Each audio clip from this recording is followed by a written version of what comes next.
Pemirsa, masyarakat Desa Sidakarya Denpasar Selatan mengajukan permohonan untuk bisa mengelola pantai yang ada di wilayah Desa Sidakarya. Permohonan ini disambut baik Pemkot Denpasar melalui Dinas Pariwisata dan sedang dikaji berbagai aspeknya. Dinas Pariwisata bergerak cepat merespon keinginan masyarakat Desa Sidakarya terkait keinginan untuk menata pantai yang ada di wilayahnya. Respon itu diwujudkan dengan cara menggelar fokus group discussion yang menghadirkan para ahli dari UNUT yang telah meneliti berbagai aspek seperti aspek lingkungan, legalitas, dan lain sebagainya. Pantai Sidakarya berada di tengah hutan mangrove dengan pemandangan indah. Potensi inilah yang ingin digali dan dikembangkan untuk warga Sidakarya, selain bermanfaat untuk konservasi, juga untuk pengembangan pariwisata dan urusan adat dan agama. Menurut Kepala Bidang Sumber Daya Pariwisata dan Ekonomi Kreatif Dinas Pariwisata Kota Denpasar, Ide Bagus Alit Surya Antara, Pemkot Denpasar dengan senang hati menyambut dan merespon kegiatan baik tersebut. Hal ini sangat sejalan dengan program pemerintah Kota Denpasar.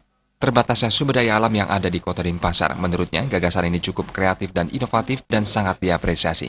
Melalui fokus grup discussion ini diharapkan muncul ide gagasan serta saran-saran untuk pengembangan Pantai Sidakarya.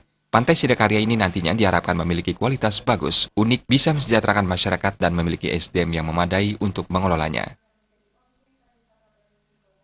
Yang pertama, ini adalah keinginan dari masyarakat pesisir, terutama di lingkungan wilayah Sidakarya.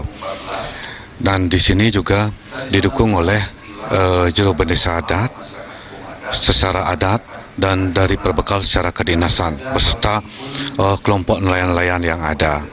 Nah, di pariwisata Dinas Pariwisata Kota Denpasar ini, kebetulan kami selaku Kepala Bidang Pengembangan Sumber Daya Pariwisata dan Ekonomi Kreatif.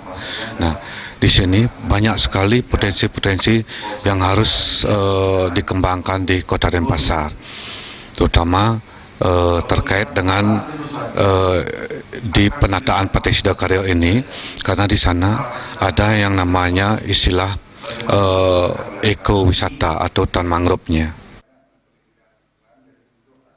Hingga saat ini, proses penataan Pantai Sidakarya masih dalam tahap pengkajian yang dipimpin oleh Ketua Tim Dokumen Kajian Pantai Sidakarya, Ana Agung Suryawan Wiranata. Meskipun rencana ini didukung oleh Pemkot Denpasar, proses perizinan tampaknya akan memakan waktu yang cukup lama karena pantai tersebut berada di kawasan Tahura yang dikelola oleh pusat dan provinsi Bali.